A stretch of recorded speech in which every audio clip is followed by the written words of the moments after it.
Gusto ba ng mga babae na nanonood ng bakbakang video bago mag-gerger o habang nag-gerger?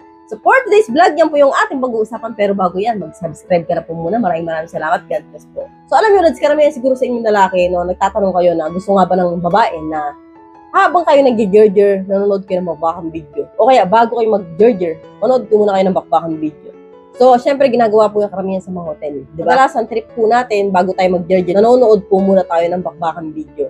So, yung iba naman, nag-gerger habang nanonood. So, ang tanong, gusto po ba ng mga babae yung mga ganyan? Ang sagot po dyan ay, karamihan sa mga babae, hindi. So, hindi po namin gusto yung ganun. Bakit? So, kasi po, Lods, no, karamihan po sa mga babae, pare, bago mag-gerger, nanonood tayo ng bakbakang video, no? So, ayaw po namin yung Lods, kasi po ang mindset po namin, na-L ka lang dahil nanood ka ng bakbakang video. So, ang gusto po namin, yung natural na ma-L ka sa amin. Dahil po sa himas namin, dahil sa halik namin, dahil sa buratsa namin. So, hindi sa pinanood mo lang. So, syempre, habang nanood kayo ng bakbakang video, na-L ka lang yan, di ba? Kahit wala pa kang ginagawa.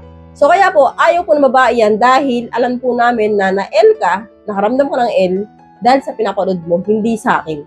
So, kaya po, karamihan sa mga babae, ayaw talaga yan. So, gusto ba ng mga babae yung habang nag-gerger, may pinapanood kayo? Ang sagot niyan, hindi rin po. Kasi po, kapag po ganun, Lods, no, ang mindset po namin mga babae, ini-imagine mo, habang po tayo ay nag-gerger, ang kajerjeran mo ay yung babaeng nasa TV. So, lalo na maganda yun, di ba? Sexy yun, mga model yun. So, ang nangyayari po, nagkakaroon po kami ng guilt tsaka selos dito sa aming kaloob-looban. So, ayaw po namin talaga ng may pinapanood habang ginagawa yun. Kasi po, hindi po namin feel yung talap habang kayo ay nag-gerger.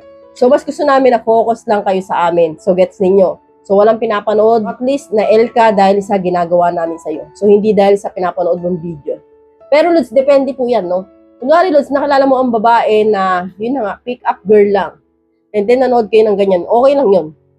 So, kasi nga, wala naman siyang feelings para sa'yo. Hindi ka naman niya kilala, di ba? So, nagkasundutan na kayo dahil sa pera. Pero, kung ang babaeng sinasabi ko dito ay partner mo, yung talagang in love kayo sa isa't isa, ayaw po niyan talaga. Kahit kanino ninyo itanong. So, sasabihin yung pampagana yan. So, may mga babae na, okay na, sige, pampagana. Pero, deep inside, ayaw talaga namin. Kasi, may mga babae na pumapayag na, sige, manood ka. Pero, ayaw po talaga namin yun. Napipilitan lang kami kasi nga, alam namin na lalaki kayo at gusto ninyo yun.